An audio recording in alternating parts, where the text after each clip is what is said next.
Hola hermanos, el día de hoy 28 de octubre del 2020, pero todos los 28 de octubre de cada año celebramos la fiesta, es fiesta, recuerden, cuando se trata de apóstoles es fiesta, de San Simón y San Judas Tadeo. Hay que aclarar eso siempre, no es Judas el Iscariote, ese no lo celebramos, hay que lo celebren en otro lado, pero nosotros no lo celebramos.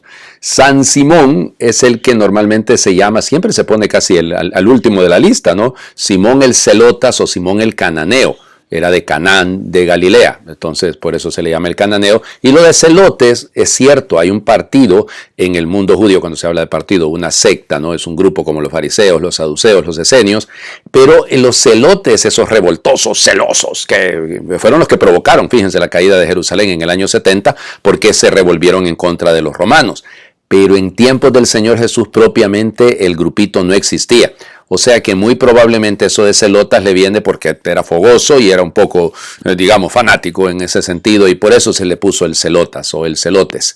Luego, en el caso de San Judas, acuérdense que se le atribuye una de las cartas, de hecho, de lo más corto que hay en el Nuevo Testamento, y se le llama Tadeo para distinguirlo de Judas Iscariote, ¿no? O el traidor. O algunos dicen, incluso en algunos escritos, Judas, el que no es traidor. Así lo dicen de una manera muy bonita. Tadeo significa el esforzado, el valiente, el decidido, si lo quieren así.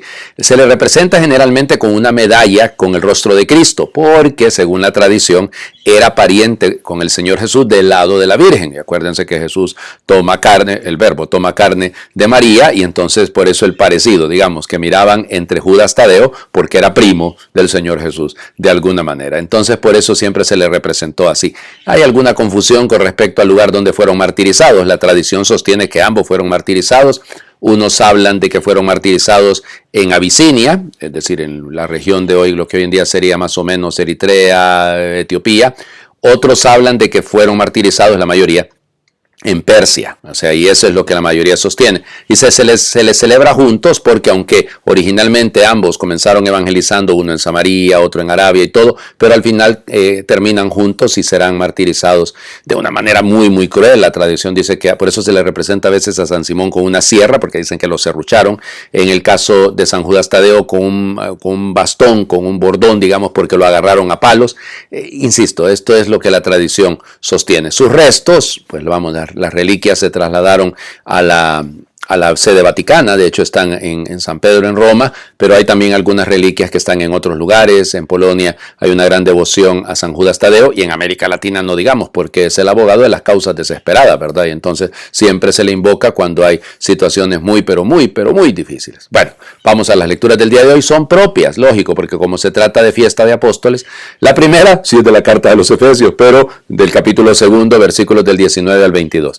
Hermanos, ya no son ustedes extranjeros ni advenedizos, son conciudadanos de los santos y pertenecen a la familia de Dios, porque han sido edificados sobre el cimiento de los apóstoles y de los profetas, siendo Cristo Jesús la piedra angular. Sobre Cristo todo el edificio se va levantando bien estructurado para formar el templo santo en el Señor, y unidos a Él, también ustedes se van incorporando al edificio por medio del Espíritu Santo para ser morada de Dios.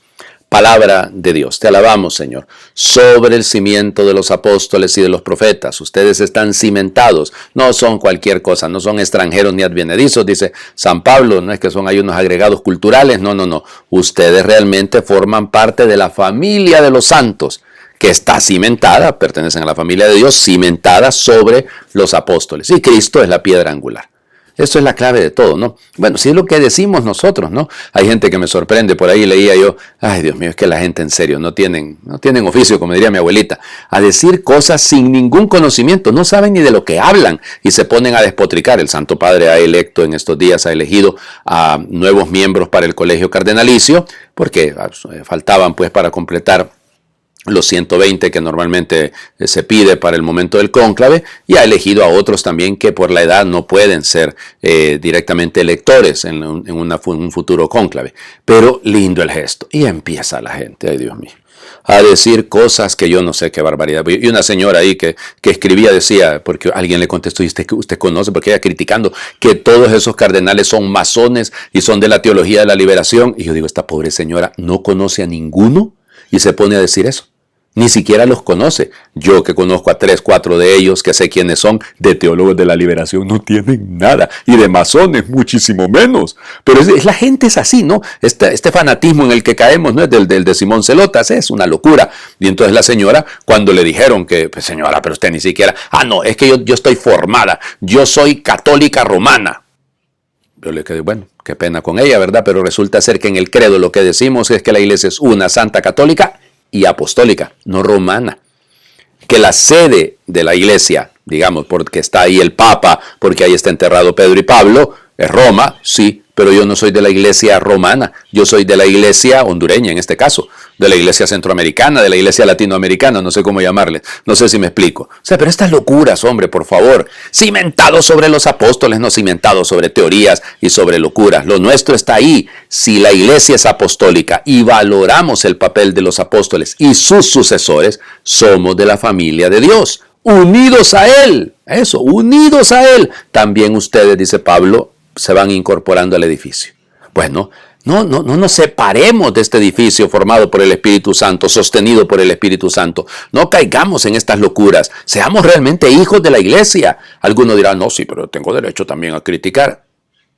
Sí tiene, pero váyaselo a decir a ellos, pues cumpla con el Evangelio, pues. Pero que usted se ponga a escribir ahí en las redes sociales, despotricando en contra del Papa, no lo hace cristiano, señor, lo hace cobarde. Cuidado. Ay, padre, lo que dice. Pues sí, ¿qué dice el Evangelio? Si tienes algo contra tu hermano, si tu hermano peca, ve y ámalo aparte. A él hay que decírselo. No que se ponen a despotricar en contra del Papa y de los nuevos cardenales y de los obispos y de no sé quién más.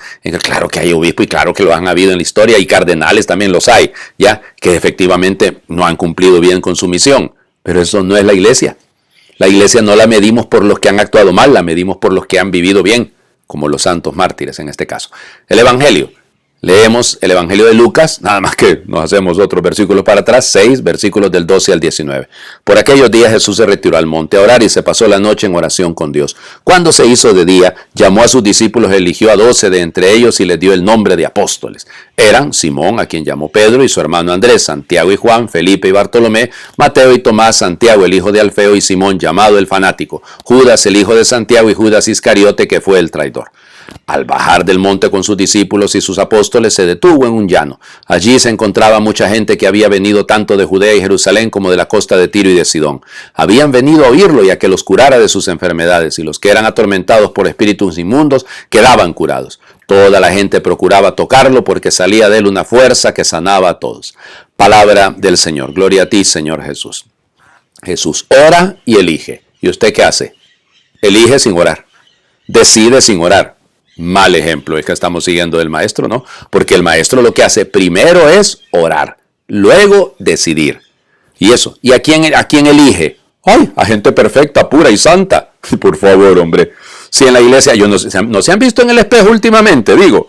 ¿A quiénes eligió el Señor? A usted, a mí. Y que somos los mejores, oiga, los más santos sobre la... Casi levitamos y ni tocamos el suelo de los santitos que somos. Por favor, hombre, si yo cuando me doy cuenta, cada vez que celebro la Santa Eucaristía, me doy cuenta, Señor, qué misericordia tan grande la tuya, haberme elegido a mí para sacerdote. Pudiste haber elegido de mis amigos de infancia, habían un montón que debían haber sido ellos sacerdotes y terminé siendo yo el sacerdote.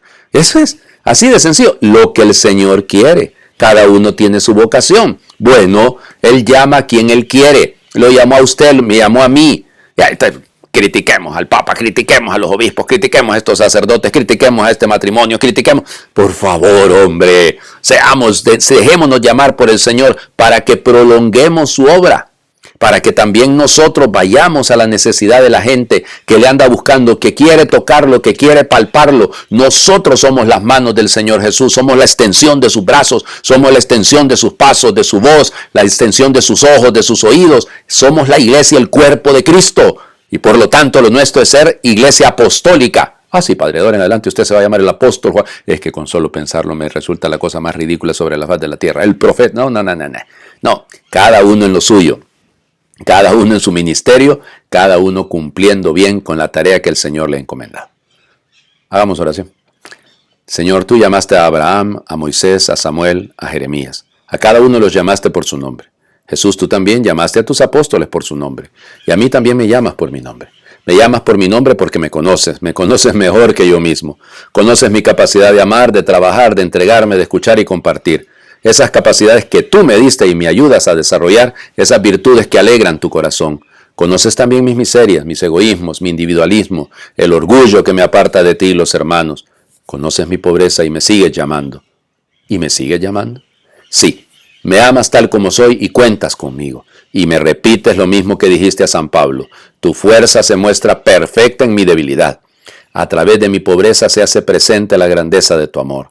Señor, ayúdame a conocerme y amarme. Dame fuerza para responder a tu llamada. Amén.